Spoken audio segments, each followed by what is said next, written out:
20 pesos kada kilong bigas ilulunsad ngayong araw sa Tacloban. Maupay nga aga sa mga kababayan natin dyan sa Tacloban. Detalye ng balita mula kay Jimmy Angay-Angay, RH32. Jimmy.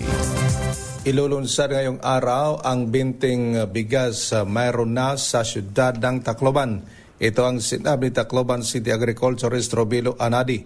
Ang mga miyembro ng vulnerable sectors ang pangunang mga beneficiaryo ng 20 pisong kilong bigas kaya ng 4-piece senior citizen PWD, single parent at IP. Kailangan lang dalhin ang mga IDs para sa registration.